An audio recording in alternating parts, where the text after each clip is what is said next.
selamat sore. Saya percaya di tempat ini semua pasti sudah pernah merasakan kesetiaan Tuhan dalam hidupnya. Amin. Hari kita datang kepada Tuhan membawa ucapan syukur kita di hadapan Tuhan, bahwa Dia Tuhan yang baik, Dia Tuhan yang setia, Dia Tuhan yang tidak pernah meninggalkan hidup kita. Mari kita mulai ibadah sore hari ini di dalam doa. Mari kita berdoa. Terima kasih Tuhan, ini ucapan syukur kami di hadapan-Mu, karena kami tahu kami memiliki Allah yang setia dalam hidup kami. Kami memiliki Bapa yang sempurna, Bapa yang tidak pernah meninggalkan kami. Dan kami dedikasikan ibadah kami sore hari ini hanya di dalam nama Tuhan Yesus Kristus. Ini pengakuan kami di hadapan-Mu ya Tuhan.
setiamu,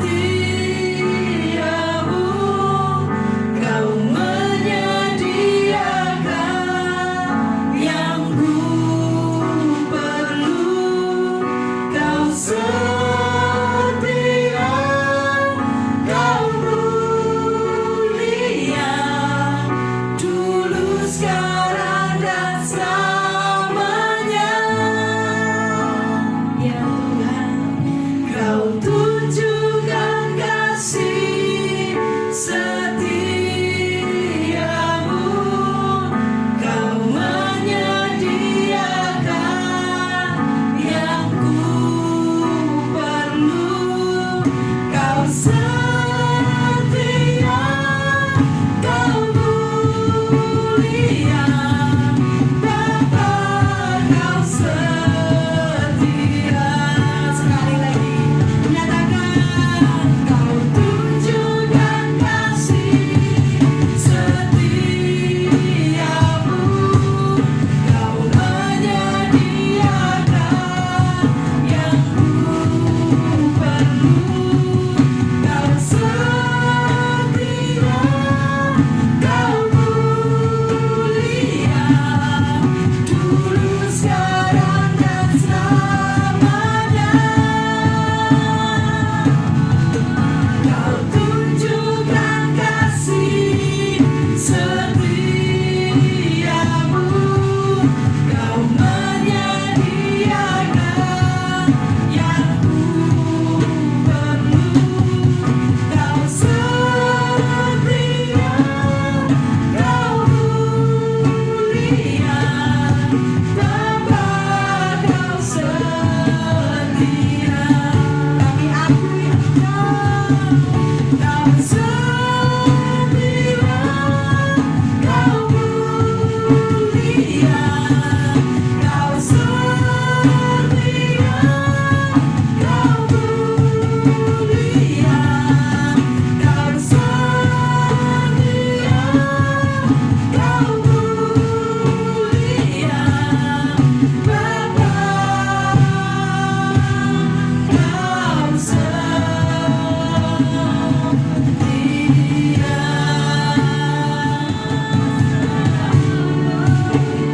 Terima kasih Tuhan, terima kasih Tuhan untuk kesetiaan-Mu dalam hidup kami. Terima kasih.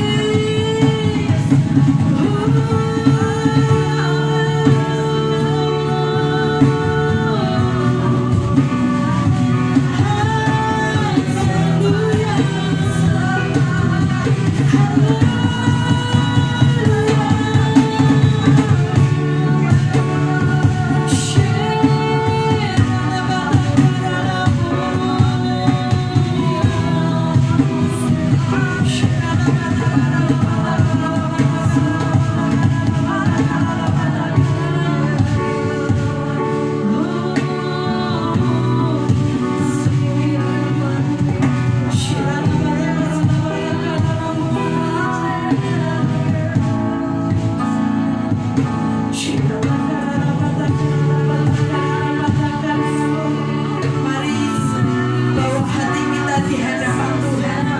Ini hati kami di hadapan-Mu ya Tuhan. Ini hati kami di hadapan-Mu.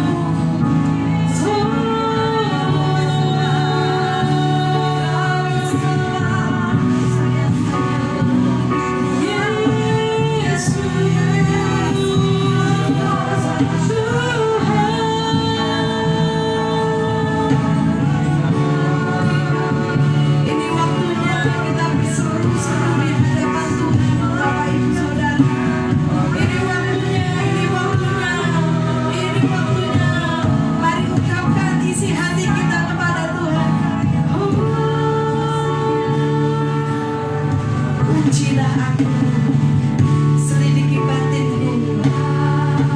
Aku Tuhan,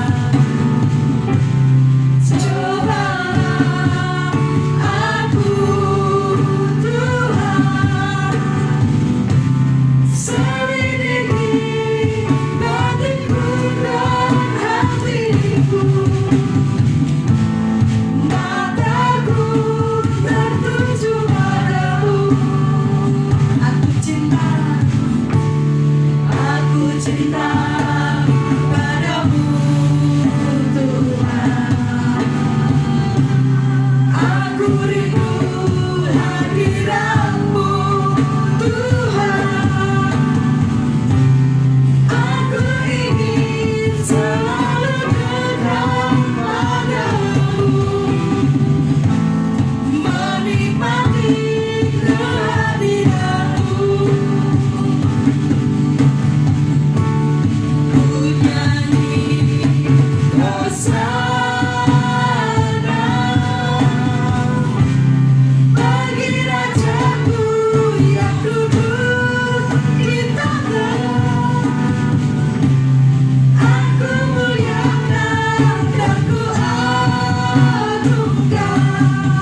Pujian kita dengan sorak-sorai kepada Tuhan. Tuhan kita. Katakan haleluya, haleluya, haleluya. Segala hormat kemuliaan hanya bagimu. Kami mau bersuka cita, kami mau memenuhi bait-Mu dengan ucapan syukur kami, karena kami tahu Engkau Tuhan yang baik dalam hidup kami. Mari yang mau lebih lagi bersuka cita sama-sama katakan amin. Amin. Semua bersuka cita, yang bersuka cita katakan yes. Yes. Haleluya. Mari kita masuk kepada Dia dengan ucapan syukur, karena Dia Tuhan yang baik, bahwasanya kasih setianya selama-lamanya. Haleluya.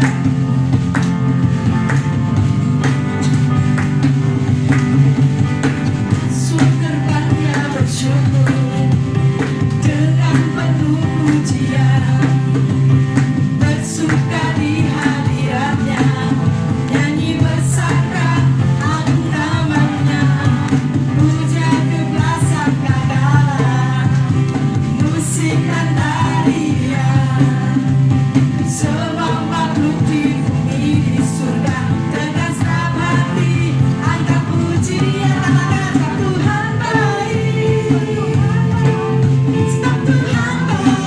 sebab Tuhan baik, sebab Tuhan baik, anugerahnya kekal selamanya. Angkat jempol kita katakan, sebab Tuhan baik, sebab Tuhan baik, sebab Tuhan baik,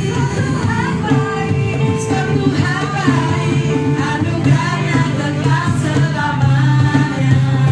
Haleluya. Mari katakan Yesus, Yesus Kristus Allah Tuhanku, pencipta segalanya. Mari datang sujud di hadapannya, angkat tanganmu, angkat pujian, puja kebelasan kadalah, musik dan tarian, semua makhluk di bumi di surga dengan senang hati angkat pujian. Sebab Tuhan baik, sebab Tuhan baik, sebab Tuhan baik, anugerahnya kekal selamanya. Sebab Tuhan baik, sebab Tuhan baik, sebab Tuhan baik, anugerahnya kekal selamanya. Mari kita bersama-sama katakan, sebab Tuhan baik, sebab Tuhan baik, sebab Tuhan baik, sama-sama, sebab Tuhan baik, anugerahnya kekal selamanya. Mari kita bersama-sama kembali, sebab Tuhan baik, sebab Tuhan baik, haleluya, sebab Tuhan baik, sebab Tuhan baik, sebab Tuhan baik, anugerahnya kekal selamanya. Sebab Tuhan baik, anugerahnya kekal selamanya. Sebab Tuhan baik, anugerahnya kekal selamanya. Haleluya. Mari yang percaya kebaikan Tuhan berikan sorak-sorai kemuliaan buat Tuhan kita, katakan haleluya. Shalom. Berikut informasi gereja dalam waktu sepekan yang kami kemas dalam Betani News.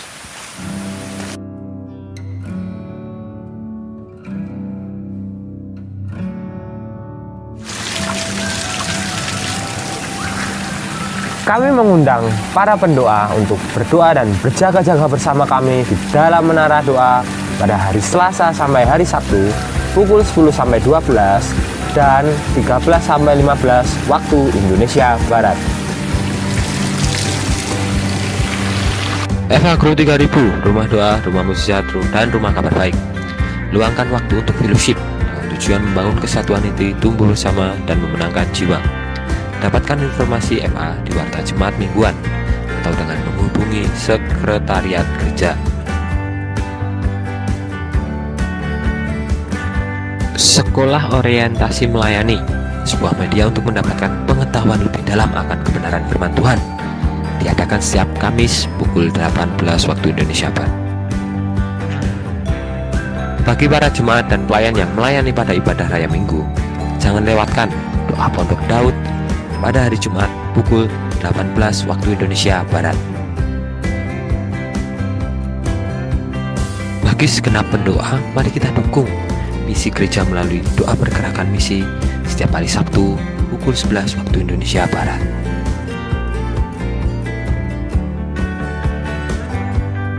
Ibadah hari raya Minggu diadakan 2 kali.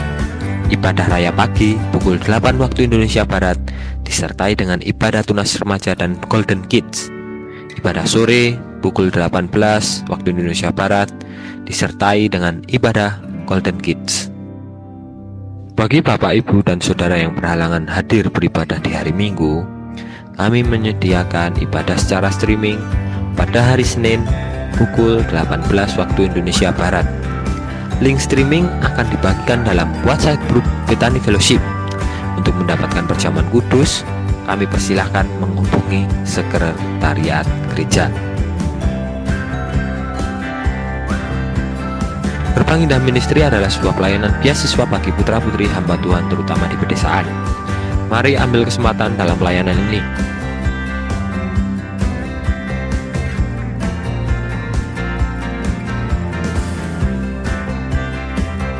Di lahan 4.100 meter persegi ini, kami akan membangun rumah retreat, wedding chapel, dan STT Galilea Magelang. Mari kita dukung dan doakan.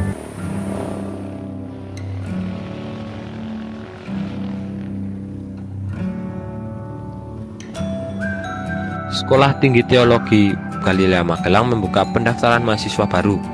Bagi hamba Tuhan yang melayani lebih dari 5 tahun, Sekolah Tinggi Teologi Galilea Magelang menyediakan beasiswa terbuka untuk umum. Informasi lengkap silakan hubungi sekretariat gereja.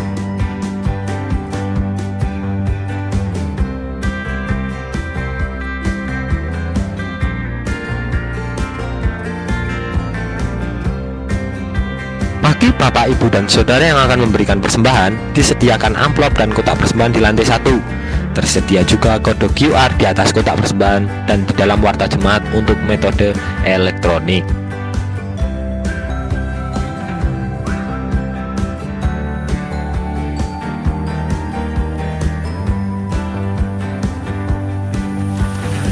Dari Bukit Hebron, Dusun Kebon Agung Bandungan, demikian Bethany News. Selamat beribadah, Tuhan Yesus memberkati.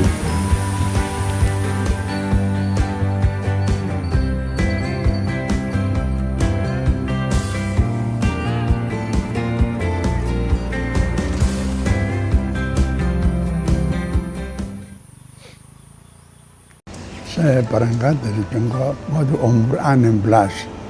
Sampai di sini saya kerja tanpa bayaran. Lewat 5 tahun saya tambah buka toko. Tahun 35 saya main judi. Uang habis, saya sakit, sudah mau mati. Lalu kawan saya bawa saya ke gereja. Dan di gereja saya minta supaya doakan supaya tambah sembuh. Pendeta itu bilang, apa saudara tahu kalau saudara orang berdosa? Saya nangis, sebab hati saya terkuris. Saya ingat perbuatan saya yang salah itu sampai hampir mati. Terus dia doakan buat saya, ada 400 orang lebih. Semua berdiri doakan buat saya. Banyak yang ikut saya menangis. Atau saya keluar dari gereja, saya bisa jalan sendiri. Dari itu mulai saya menjadi orang Kristen yang sungguh. Mulai menginjil di Ore Sumarjo, semua orang miskin tinggal sebagai tenda plastik. Saya pikir saya orang dagang, kenalan orang banyak. Saya pergi toko-toko, semua bilang kami tidak ada waktu buat dengar itu. Waktu ditolak hati yang susah, tapi di rumah plastik diterima hati saya senang. Ke gereja jalan kaki, pulang pergi, sore berangkat dari rumah sampai gereja malam jam 1. Kembali dari gereja malam jam 1 sampai pagi jam 6. Naik sepeda ke Mojokerto, tak pernah merasa capek. Matius pasal 4 ayat 4 Tuhan Yesus bilang manusia hidup bukan itu dari roti saja. Jiwa dan roh perlu perkataan Tuhan. Dari sebab itu saya makan biasa dan jiwa dan roh makan firman Tuhan. Jadi saya tiap hari pagi 5 pasal, sore 5 pasal. 78 tahun saya ikhlas Tuhan. Saya baca 95 kali. Jadi badan sehat, jiwa sehat, roh sehat.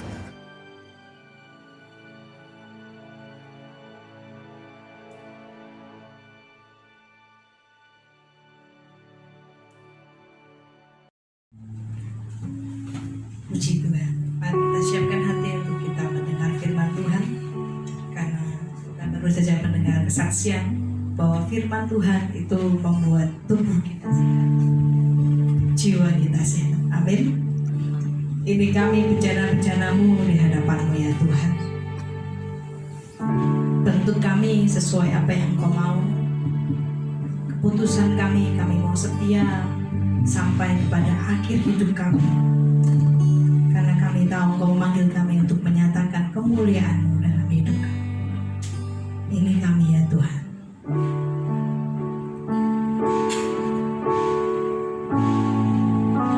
Bagai tanah yang dalam tangan-Mu, Kau jadikan bejana yang indah.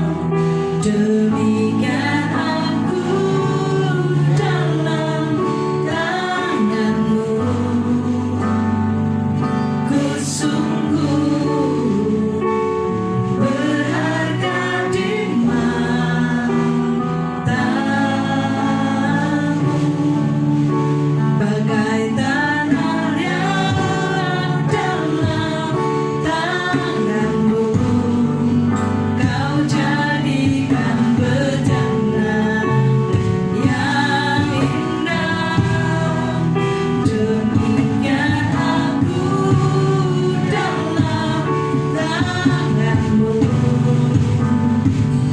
Ku sungguh berharga di mata-Mu. Engkaulah Tuhan, Kaulah penjuru, Kau memilihku dan membentukku.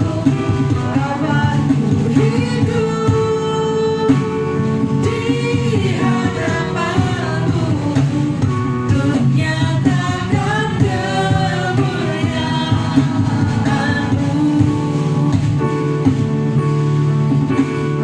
Ini kami bagai tanah yang dalam tangan-Mu. Kau jadikan bejana yang indah. Demikian aku dalam tangan-Mu. Ku sungguh berharga di mata-Mu. Mari sambil pada berdiri katakan, Engkaulah Tuhan, Kaulah penjuran, Kau memilihku dan membentukku. Kau buatku hidup di hadapan-Mu untuk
buat kami untuk mengerti akan kebenaran firman. Terima kasih Tuhan. Terima kasih Tuhan. Datang kerajaan-Mu dan jadilah kehendak-Mu di tempat ini seperti di surga. Biar anugerah-Mu limpah, anugerah-Mu limpah buat kami. Terima kasih Tuhan. Terima kasih Tuhan. Di dalam nama Tuhan Yesus Kristus, berbicara kepada kami dan buat kami hidup menyatakan kemuliaan.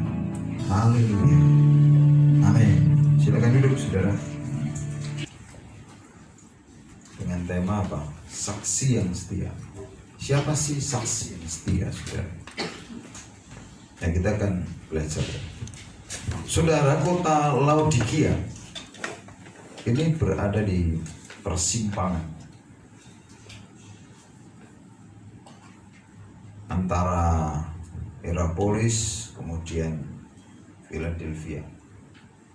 Ini kota yang sangat strategis ya, dari seperti kota Magelang ini kan persimpangan antara Purwokerto, Semarang, Jogja, Semarang ya.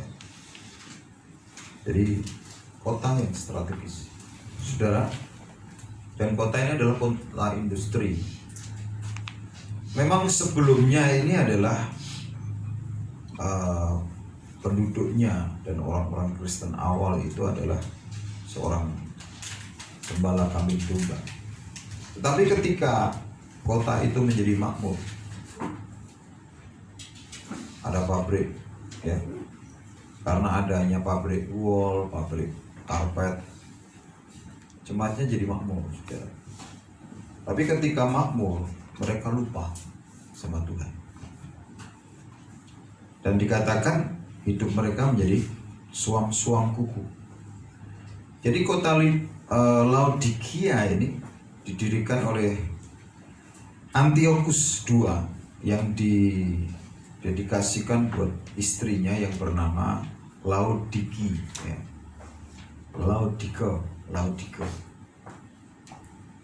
Jadi ini diceraikan, dan yang diceraikan pada tahun 253 sebelum Masehi. Jadi diceraikan tetapi namanya diabadikan. Saudara, kita akan melihat bagaimana kota ini ya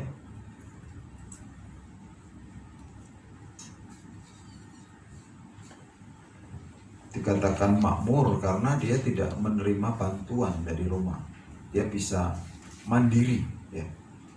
Kita akan lihat ya, kita akan baca sama-sama dulu ayat 14 sampai dengan ayat yang ke-22. Saya akan baca ayat 14, saudara 15, dan kita bergantian. Dan tuliskanlah kepada malaikat jemaat di Laodikia, inilah firman dari Amin, saksi yang setia dan benar, permulaan dari ciptaan Allah. 15.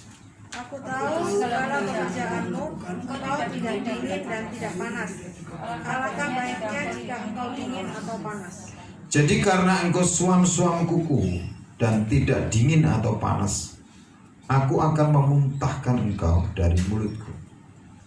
17. Karena engkau berkata, aku kaya dan aku telah memperkayakan diriku, dan aku tidak kekurangan apa-apa. Dan karena engkau tidak tahu bahwa engkau melarat dan malang, miskin, buta dan telanjang, maka aku menasihatkan engkau supaya engkau membeli daripadaku emas yang telah dimurnikan dalam api, agar engkau menjadi kaya, dan juga pakaian putih supaya engkau memakainya, agar jangan kelihatan ketelanjanganmu yang memalukan, dan lagi minyak untuk melumas matamu, supaya engkau dapat melihat. 19. barang siapa kasihi ia terkeluar dan menjajah, sebab itu adalah kata muda bertobat. Lihat, aku berdiri di muka pintu dan mengetuk. Jikalau ada orang yang mendengar suaraku dan membukakan pintu, Aku akan masuk mendapatkannya dan aku makan bersama-sama dengan dia dan ia bersama-sama dengan aku. Barang siapa menang, ia akan dudukkan sama-sama dengan aku di atas tahtaku, sebagaimana aku pun telah menang dan duduk bersama-sama dengan Bapa-Ku di atas tahtanya. Siapa bertelinga, hendaklah ia mendengarkan apa yang dikatakan Roh kepada jemaat-jemaat. Saudara, dari letak kota Laodikia yang strategis, dan saya pernah sampai di kota ini, dan ternyata kota ini dihancurkan oleh gempa bumi tahun 60 Masehi. Ya. Jadi dihancurkan oleh gempa bumi. Karena tadi suam. Banyak orang Kristen ini suam. Dingin enggak, panas enggak. Makanya kenapa banyak orang dihancurkan dengan masalah. Dan hari-hari ini kan menjadi ujian bagi banyak orang Kristen. Dengan adanya pandemi ini adalah ujian. Apakah masih imannya masih? Apakah pengharapannya masih kepada Kristus? Apakah kasihnya masih kepada Tuhan? Ini diuji, saudara. Nah, mari kita lihat saksi yang benar, ya, setia dan benar itu adalah apa? Siapa? Yesus. Jadi standar kekristenan kita itu adalah Yesus. Karena di dalam Roma pasal yang ke-8 ayat 29 dikatakan apa? Sebab semua orang yang dipilihnya dari semula, mereka juga ditentukannya dari semula untuk menjadi serupa dengan gambaran anaknya, supaya ia, anaknya itu, menjadi yang sulung di antara banyak saudara. Jadi saudara, kita ini dipilih dan ditentukan untuk menjadi serupa dengan Kristus, bukan menjadi serupa dengan orang lain. Orang yang masih iri hati, dengki, itu orang yang tidak mengerti tujuan Tuhan dalam hidupnya. Kita ini tidak diciptakan untuk menjadi seperti orang lain, tapi kita diciptakan untuk menjadi serupa dengan Kristus. Makanya Bapak Ibu Saudara, saudara dan saya ini dituntut, dan standarnya adalah menjadi serupa dengan Kristus. Saudara menjadi saksi yang setia dan benar. Seorang saksi ketika salah berbicara, ya, dia kena hukuman. Karena saksi ini, ya, dia harus mempertanggungjawabkan apa yang dikatakan. Saksi ini dipanggil untuk menyampaikan sesuatu, untuk menyatakan sesuatu. Bukankah saudara itu saksi Kristus? Apakah saudara menyaksikan Kristus kepada orang lain? Makanya seorang saksi yang tidak berbicara ini saudara, atau berbicara salah, itu kena hukuman. Ada pasalnya saudara. Makanya ketika seorang saksi diajukan ke pengadilan dan dia berkata tidak benar, dia menerima hukuman. Kenapa banyak orang Kristen menghadapi hukuman masalah? Kenapa? Karena tidak menyampaikan, menyatakan apa yang benar. Tidak menjadi saksi yang benar. Tidak menjadi saksi yang setia. Kata setia itu kontinu, terus menerus, apapun keadaan, apapun situasinya.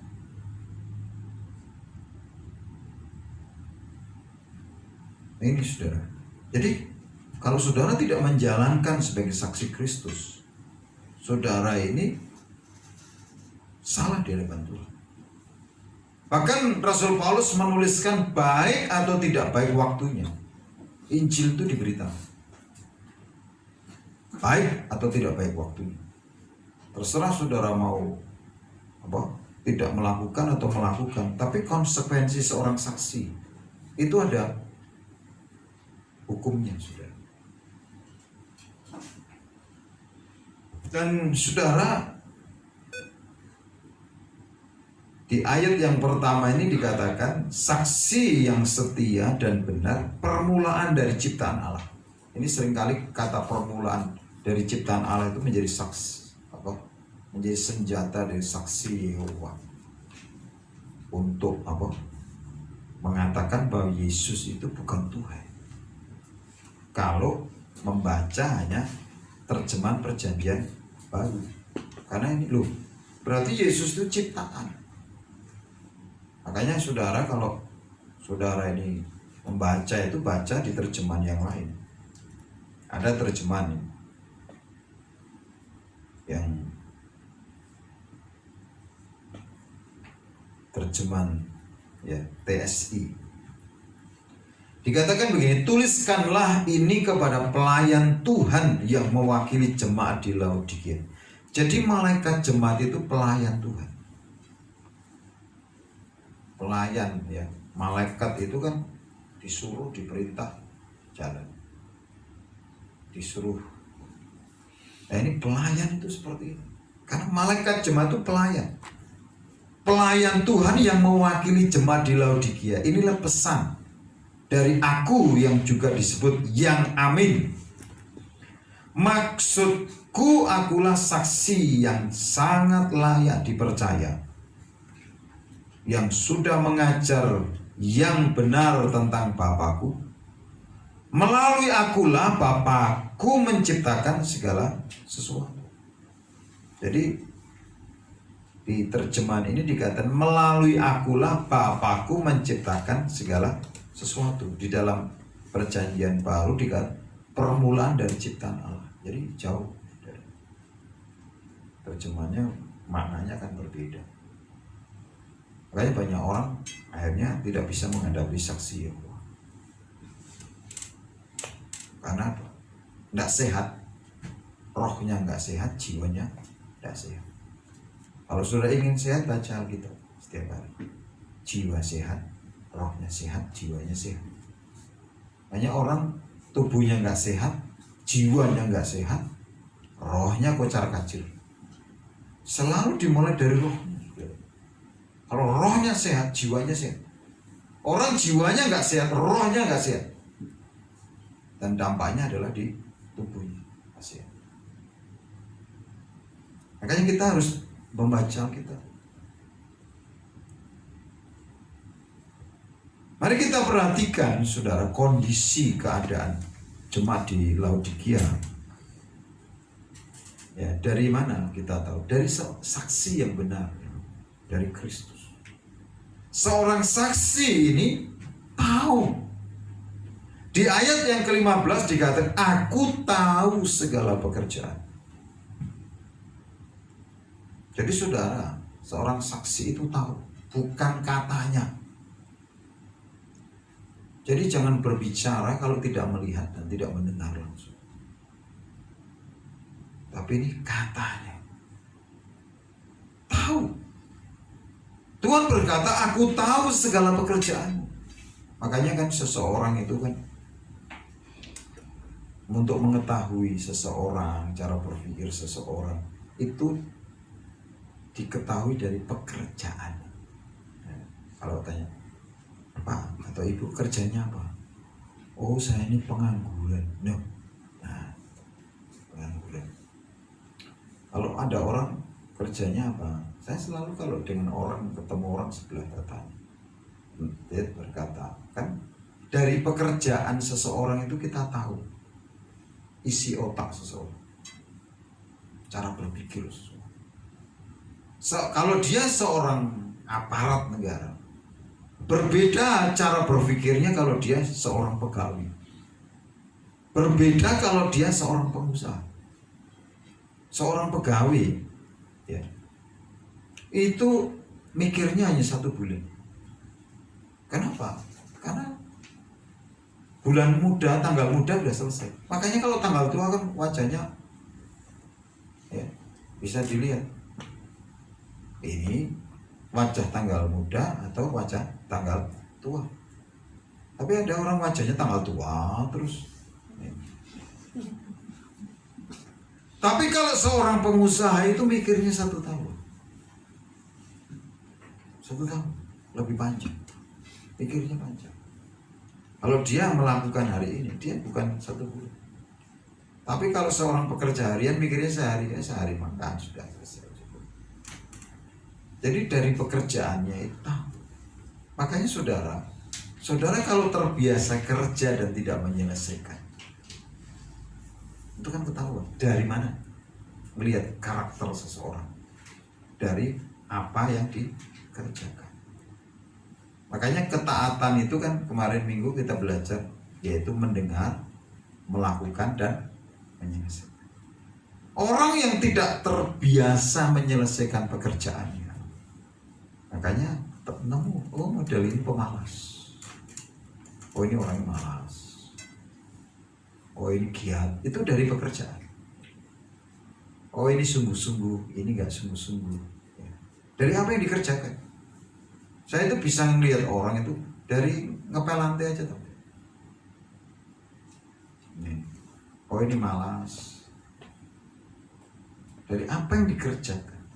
Aku tahu segala pekerjaan. Makanya kenal orang dari apa yang dikerjakan. Makanya istilahnya kan begini. Kalau tukang yang ngerjakan pembangunan itu dinamakan tukang batu, karena suka nyusun batu. Ya. Kalau mengerjakan hal yang hubungan dengan kayu namanya tukang kayu. Dari pekerjaan itu kita tahu. Kalau ini suka ngerumpi namanya tukang ngerumpi. Ya. Makanya dari pekerjaan. Dari pekerjaannya itulah saksi bisa tahu bahwa jemaat Laodikia ini tidak dingin dan tidak panas. Makanya dari apa yang saudara kerjakan, makanya pelayanan ini saudara, saya bisa tahu saudara ini sungguh-sungguh atau tidak. Saya bisa tahu saudara itu mengasihi Tuhan atau tidak. Saya bisa tahu dari situ. Karena dari apa yang saudara kerjakan itu, saya tahu. Karena firman Tuhan mengajari. Kalau saya tidak pernah membaca firman Tuhan, tidak tahu saudara. Bisa ngerti karakter orang. Karena firman itu adalah cermin. Dan Tuhan berkata, jadi engkau, karena engkau suam-suam kuku dan tidak dingin atau panas, maka aku akan memuntahkan engkau dari mulutku. Nah ini dari pekerjaan. Hukuman, pendisiplinan atau penghargaan itu didapat karena apa yang dikerjakan. Kalau saudara ingin menerima upah yang baik saudara dalam hidup kerja, saudara harus punya skill. Kalau saudara tidak punya keahlian, kerjanya untuk makan saudara, nggak pinter-pinter saudara. Karena ketika seseorang itu mengerjakan sesuatu dengan motivasi yang benar, dia akan naik. Ada contohnya ini tukang batu aja. Ditanya, ini sama-sama anak muda. Kamu lagi ngapain nih apa? Daripada nganggur di rumah gitu. Jadi bekerja motivasinya daripada nganggur di rumah. Ya hari saya naik sendiri. Loh orang yang seperti ini akan cepat dipecat. Yang kedua tanya, kamu kerja ngapain? Kenapa? Ya saya cari sesuap nasi. Jadi motivasinya itu perutnya saja, yang penting bisa makan. Makanya orang seperti ini nggak maju-maju saudara. Sampai pensiun juga maju-maju. Nah biasanya orang-orang seperti ini banyak menuntut. Tapi ada satu ditanya, kamu lagi ngapain? Saya sedang membantu menyelesaikan proyek ini. Nah orang yang seperti ini 10 tahun ya 15 tahun di depan akan perbedaan. Orang yang sedang berkata sedang membangun, dia sudah punya melihat hasil akhir itu. Dia akan berbeda. 10 tahun, 5 tahun, 15 tahun, hasilnya akan berbeda. Karena orang-orang yang seperti ini akan belajar sesuatu. Makanya dari pekerjaan seseorang itu tahu model seperti apakah. Mari kita akan melihat saudara teguran-teguran. Karena apa?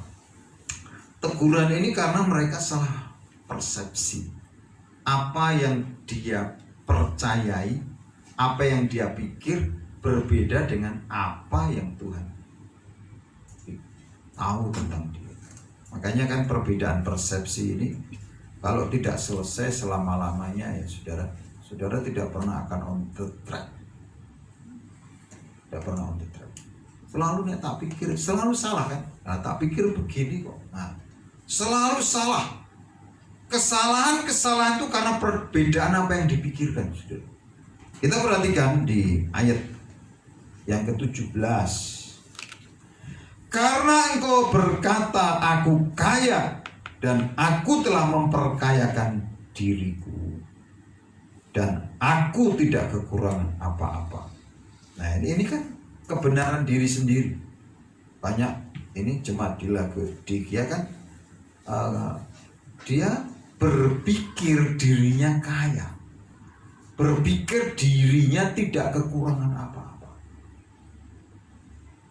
Padahal saudara, Tuhan berkata bahwa engkau melarat, malang, miskin, buta, telanjang. Saudara ingin tahu, lihat orang buta yang menurut Tuhan. Ketika ada orang memerlukan pertolongan dan dia sebenarnya bisa menolong dan tidak melakukan, itu kan dia nggak lihat. Makanya saudara di ayat 17 itu bagian B dikatakan, dan karena engkau tidak tahu. Ini karena nggak tahu bahwa dirinya itu melarat. Orang melarat itu kan orang yang tidak bisa memberikan apa-apa. Orang yang serba kekurangan itu orang yang melarat. Jadi orang melarat itu orang yang suka menuntut sesuatu. Orang yang mengkomplain, menuntut keadilan. Aku begini tidak adil dan sebagainya. Melarat, malang, miskin, buta, telanjang. Nah ini jangan persepsi yang salah. Ini cara berpikirnya salah. Berbeda dengan apa yang Tuhan katakan. Jadi dia menganggap dirinya kaya. Jadi wah udah kongko saja, aku orang kaya. Oh tenang pun tegur. Nah saudara, mari kita lihat nasihat. Ada 3 nasihat. Makanya kita ini perlu mengkoreksi diri kita bagaimana merespon sebuah nasihat. Orang yang bisa merespon sebuah nasihat dengan benar, ya, ini kan telinganya baik. Kayak seringkali kan bentuk telinga itu kan menentukan. Orang kan, kalau orang bilang, wah bentuk telinga begini, orang kan bebal ya, bentuk begini. Ada ciri-ciri. Makanya kita lihat yang pertama itu membeli. Jadi 3 nasihat. Yang pertama adalah membeli. Jadi ayat 18 dikatakan, maka aku menasihatkan engkau supaya engkau membeli. Jadi jangan punya mental gratisan, membeli. Saya semua ketika beli alat-alat musik, beli apa, saya tidak pernah meminta, oh ini untuk gereja, tidak pernah. Saya cuma bilang, ini harga berapa, bisa korting berapa. Kalau enggak cocok harga, saya enggak. Ngapain harus menjual gereja, menjual pelayanan, menjual Tuhan? Itu sudah beli.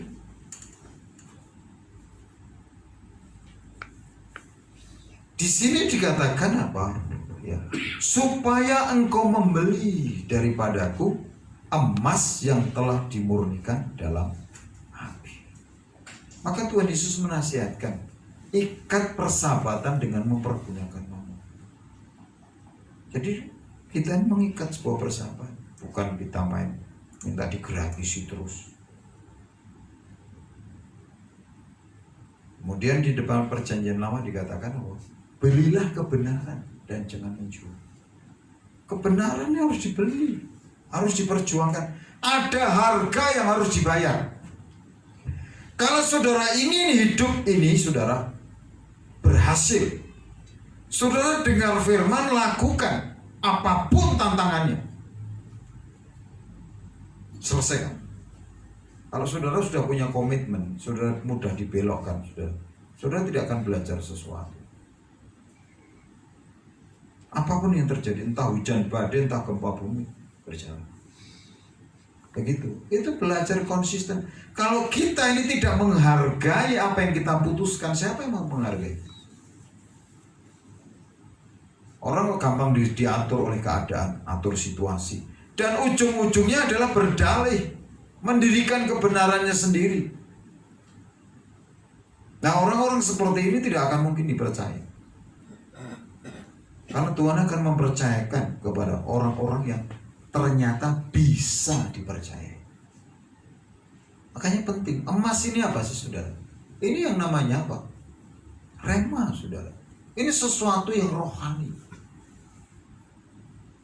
sesuatu yang murni dari Tuhan. Banyak orang tidak konsisten. Belajar konsisten.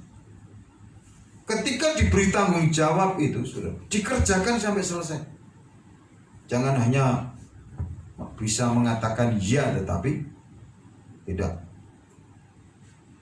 bisa selesai, dan lebih cenderung orang itu berdalih. Memang menyelesaikan tanggung jawab itu ada resikonya, itulah membayar harga. Esther saja yang perempuan berkata, sungguh pun bertentangan dengan undang-undang. Kalau terpaksa aku mati, biar aku mati. Orang ini yang namanya bayar harga, ya.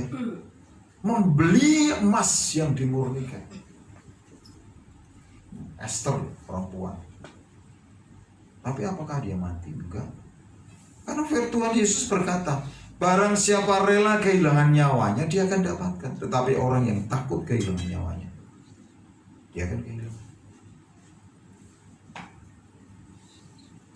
Kan kemarin belajar juga dari Paulus, ya kan? Dia menyelesaikan pertandingan iman sampai garis akhir. Dia dalam pelayanan melewati yang namanya kapal karam, usaha pembunuhan. Apakah dia mundur? Enggak. Dia sudah diberitahu kalau masuk ke Yerusalem dia akan dipenjara. Dia nggak takut dengan sesuatu yang hanya membunuh tubuhnya. Dia lebih takut dengan Tuhan yang bisa membunuh jiwa dan roh, membunuh jiwa. Nah, ini saudara membeli. Kalau saudara yang tidak berani bayar harga, saudara, loh, siapa yang mau membayar? Oh, Yesus sudah betul itu roh, saudara. Saudara sudah diselamatkan. Tetapi untuk keberhasilan saudara, bagaimana untuk mendapatkan apa yang Tuhan sediakan, itu harus bayar harga. Harus ada harga yang dibayar. Kan namanya membeli. Harganya berapa? Bayar.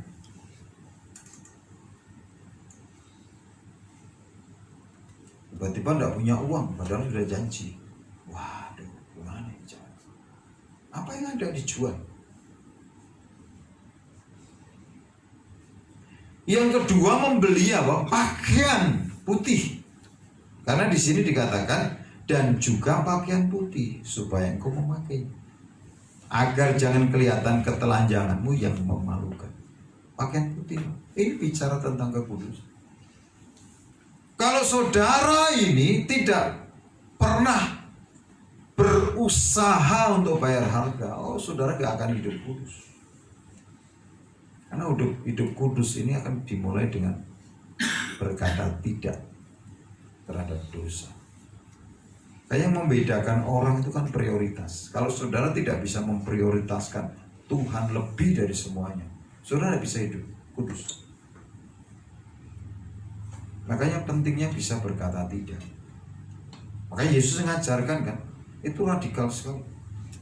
Ketika muridnya berdalih mau menguburkan orang tuanya, ngomong, biarkan orang mati menguburkan orang mati. ada yang berdalih ini, ya kan? Itu artinya apa? Prioritas. Banyak orang itu kompromi.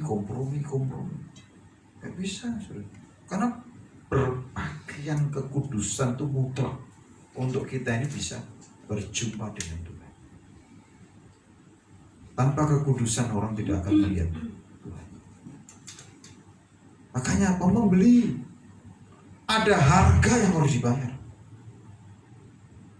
Tempatkan prioritas yang benar. Tuhan itu segala-galanya. Banyak orang itu Tuhan itu yang terakhir, alternatif. Kalau usaha sendiri gagal, udah pada Tuhan. Dan yang ketiga adalah minyak untuk melumas matamu supaya engkau dapat melihat. Minyak itu bicara tentang apa? Ada relationship dengan Tuhan. Karena yang membuat mata kita tahu akan masa depan, membuat mata kita melihat apa yang tidak mungkin jadi mungkin, itu hanya Roh Kudus. Nah makanya penting setiap orang percaya baptis Roh Kudus, bergaul karib dengan Roh Kudus. Karena itu yang membuat saudara itu bisa melihat jauh ke depan, bukan gampang putus asa, gampang cekean, gampang patah hati, gampang patah arang. Kenapa? Karena nggak bisa melihat, saudara. Apa yang tidak bisa saudara lihat itu bukan berarti nggak ada. Untuk bisa melihat, saudara perlu melumas mata saudara, melihat masa depan yang cerah, melihat hari esok. Kita perlu membeli minyak untuk melumas mata. Orang nggak ada hikmat karena nggak lihat saja. Hikmat itu di jalan-jalan. Hanya matanya tidak dilumasi, jalannya tunduk terus. Daud itu ketika punya masalah, aku melayangkan mataku ke gunung, dari mana datangnya pertolongan. Dia temukan Tuhan, yang menolong aku adalah Tuhan. Makanya Bapak Ibu Saudara yang dikasih Tuhan, kita itu perlu membeli. Jangan punya mental gratisan. Mari perhatikan saudara. Yang kedua saudara, nasihat. Yang kedua adalah relakan hati. Problem banyak orang Kristen tuh hatinya nggak rela. Ditegur nggak rela, dikritik nggak rela. Semua. Makanya nggak bertobat. Karena di sini dikatakan barang siapa ku kasihi, ia ku tegur dan ku hajar. Orang tidak bisa ditegur, kan dihajar. Sebab itu relakanlah hatimu dan bertobatlah. Relakan hatimu. Proses apapun, cara apapun, jangan protes. Relakan hatimu. Jangan komplain dengan keadaan. Saudara, justru keadaan itu memacu kita untuk produktif, untuk pikirannya mecah. Saudara. Saya ini dalam kondisi pandemi, saya lebih produktif. Saya tidak mau ditaklukkan oleh pandemi, oleh keadaan situasi. Harus produktif. Saya tidak mau menyalahkan Tuhan karena caranya seperti ini. Justru ini harus, otaknya harus seperti itu. Minta hikmat. Kan firman Tuhan berkata kalau kurang hikmat minta hikmat.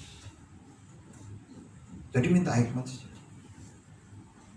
Kita ini seringkali nggak rela dengan keadaan. Kok enak zaman dulu ya, enak kemarin. Ini orang kok hidupnya dengan masa lalu. Kayak supir truk, enak zamanku toh. Saya bilang, siapa bilang? Zaman dulu HP ini apa? Besar aja belum ada. Sekarang semua serba canggih. Zaman dulu, zamannya Mbah Harto itu, TV hitam putih nonton sak kampung. RCTI belum ada, hanya TVRI. acaranya kelompen capir, kok enak zaman itu. Saya bilang gitu. Iya kan? Nah orang kok senengnya masa lalu.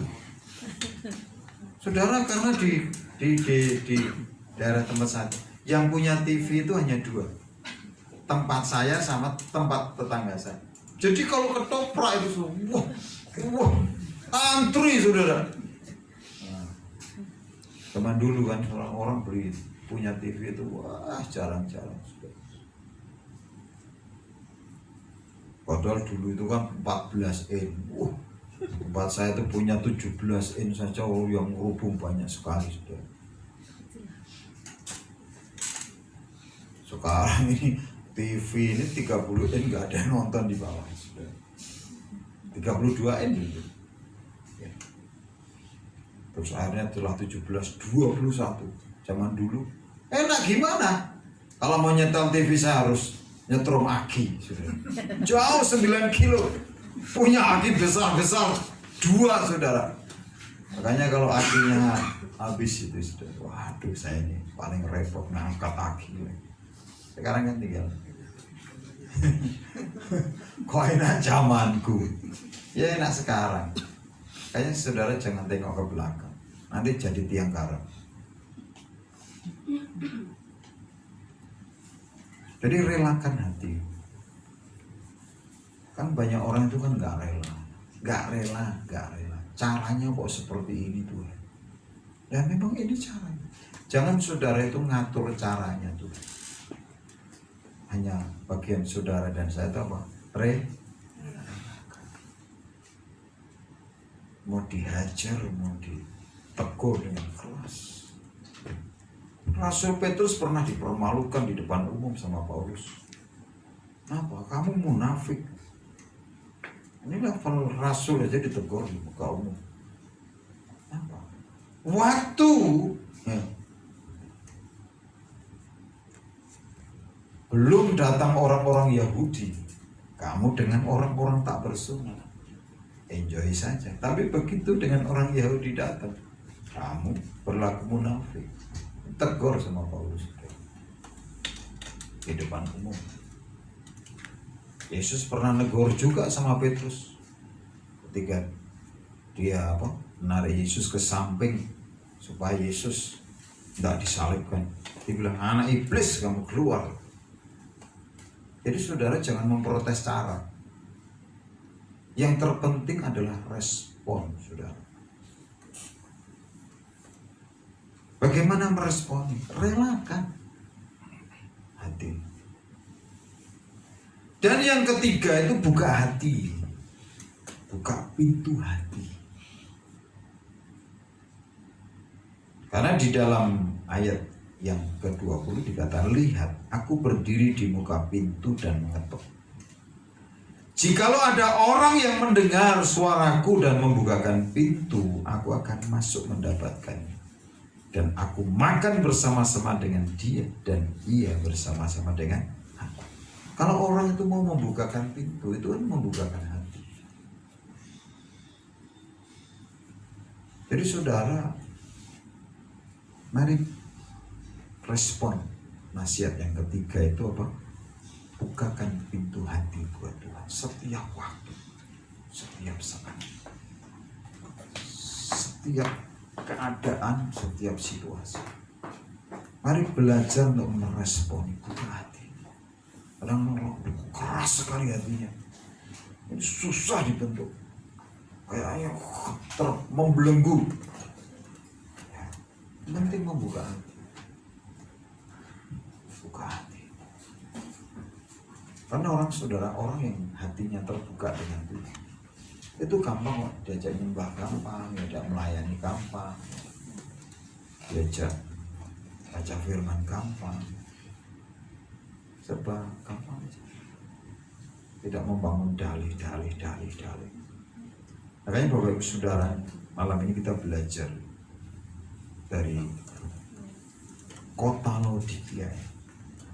Keadaan kota ini sampai akhirnya mengalami kehancuran kota ini. Kita belajar 3 nasihat Tuhan. Yang pertama, mari kita jadi orang Kristen yang berani bayar harga. Beli. Jangan gratis. Kedua, relakan hati. Yang ketiga, buka pintu hati. Kita dengan Tuhan itu selalu buka pintu hati. Karena kalau saya nggak berani, saudara, bayar harga, saya nggak belajar banyak. Kenapa? Justru semakin besar tantangan, itu semakin besar berkat yang Tuhan sediakan. Kan Tuhan itu tidak suka dengan orang-orang yang penakut. Tapi Dia sendiri berkata, kita ini lebih dari orang-orang yang menang. Namanya seorang pemenang itu kan tidak takut. Lebih dari orang-orang. Dia melewati lembah kekelaman, dilewati saja. Melewati lembah bayang maut, lewati saja. Melewati padang gurun, lalui saja. Apa mesti takut? Makanya malam hari ini mari kita berdoa, saudara. Kita hampiri Tuhan supaya kita menjadi orang-orang yang respon benar, tidak ditunggang balikan seperti kota Laodikia, tapi menjadi kota yang berada di atas gunung, kota di mana terang Tuhan terbit atas kita. Terima kasih Tuhan.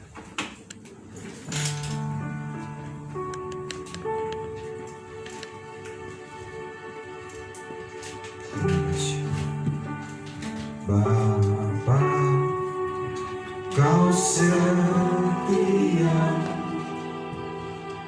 Bapa, Kau mulia, tenanglah jiwaku, aman bersamamu.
sekarang dan selamanya.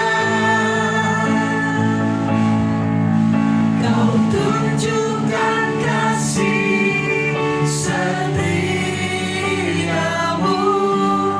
Kau menyediakan yang ku perlu.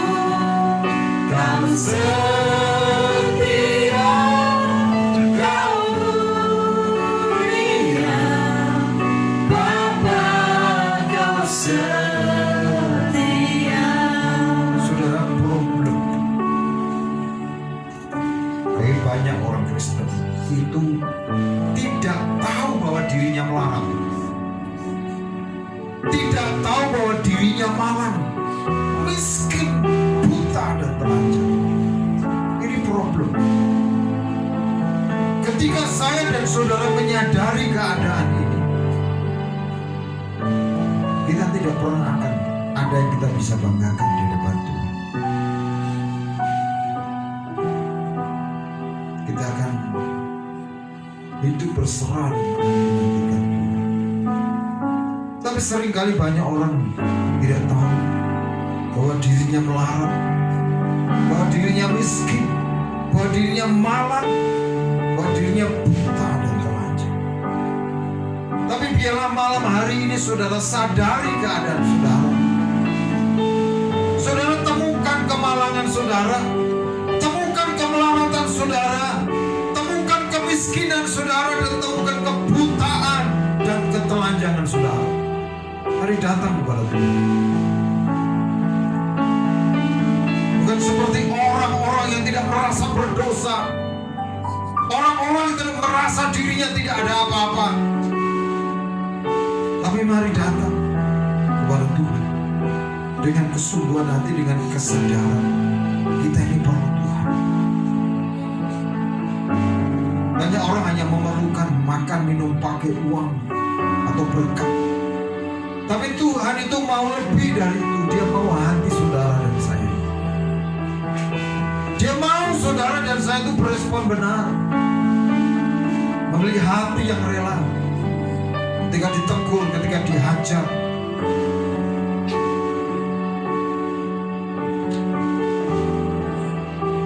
Terima kasih.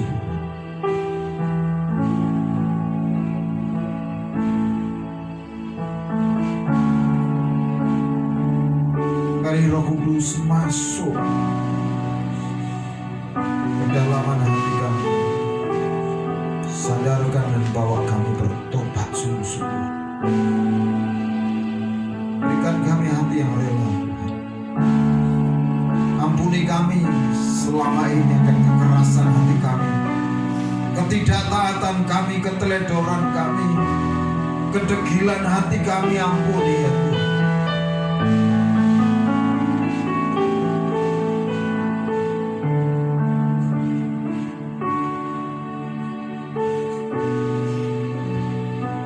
Saudara, Tuhan mengetuk hatimu, mengetuk hatimu.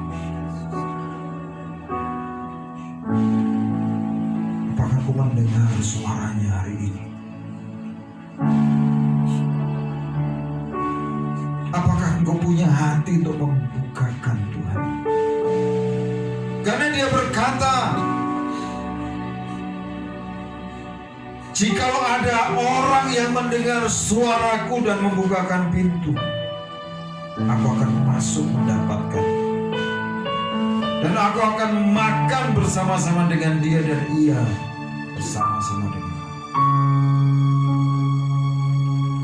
Bagian kita dalam membuka hati kita hadir dengan Tuhan. Ini hatiku ya Tuhan. Haleluya. Ini hatiku menyembahmu, tulus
ajaran itu tidak akan berguna apapun kalau respon hati itu tidak benar. Karena terbukti jemaat di Laodikia ditegur, dia tidak mempedulikan, dan akhirnya dihajar dengan gempa bumi yang dahsyat. Dan hari ini kota itu tidak ada, saudara. Saya tidak tahu berapa banyak orang yang mati karena gempa bumi. Tapi biarlah malam hari ini kita meresponi kebenaran firman Tuhan dan bertobat. Berikan hatimu kepada Tuhan. Tuhan ini aku, pakai aku menjadi alat. Pakai aku untuk melayani Engkau. Pakai aku untuk menjangkau jiwa-jiwa. Pakai aku untuk menjadi saksi yang setia dan benar. Saksi yang berfungsi dengan benar. Terima kasih Tuhan untuk mengingatkan kembali akan panggilan kami. Jadi rumah doa, rumah mujizat, dan rumah kabar baik bagi semua orang. Terima kasih buat malam ini. Kau memulihkan setiap hati kami, mengembalikan tujuan ilahi dalam setiap kami, menjadi serupa dengan Engkau sendiri, bukan menjadi serupa dengan orang lain. Terima kasih Bapa. Bersyukur buat ibadah pagi dan sore ini. Kami juga tidak lupa berdoa buat jemaatmu yang tidak hadir dalam situasi keadaan apapun. Tapi biarlah mereka punya kerinduan untuk mencari Tuhan, untuk beribadah pada ibadah streaming hari Senin. Terima kasih Tuhan.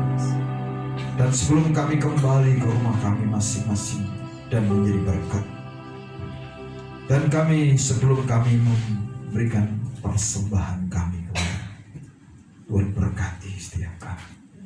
Karena tangan yang diberkati Tuhan, apa saja yang dikerjakan yang berhasil. Benih yang ditaburkan akan berlipat-lipat kali ganda.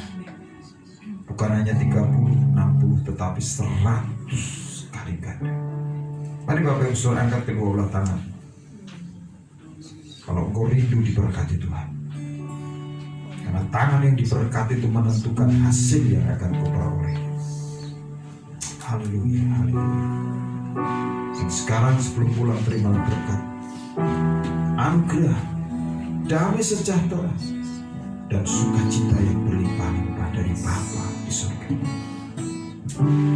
Kasih sayang Tuhan Yesus Kristus, Dia telah buktikan, Dia curahkan darahnya bagimu, supaya segala berkat yang dijanjikannya kepada Abraham, kepada Ishak dan Israel digenapkan dalam hidupmu, keluarga rumah tanggamu, usaha pekerjaanmu, studi kuliahmu, pelayananmu, dan Tuhan membuat engkau berhasil, berkelimpahan, dan berkemenangan. Seorang pun jangan takut, gentar, atau khawatir, tetapi percayalah, Roh Kudus menyertai saudara dan saya mulai malam hari ini, bahkan sampai selama-lamanya, sampai Tuhan datang kembali dan membawa kita masuk dalam kemuliaan kekal. Haleluya. Mari semua yang percaya diberkati dan siap menjadi saksi yang setia. Sama-sama kita berkata amin. Tuhan Yesus memberkati saudara. Engkau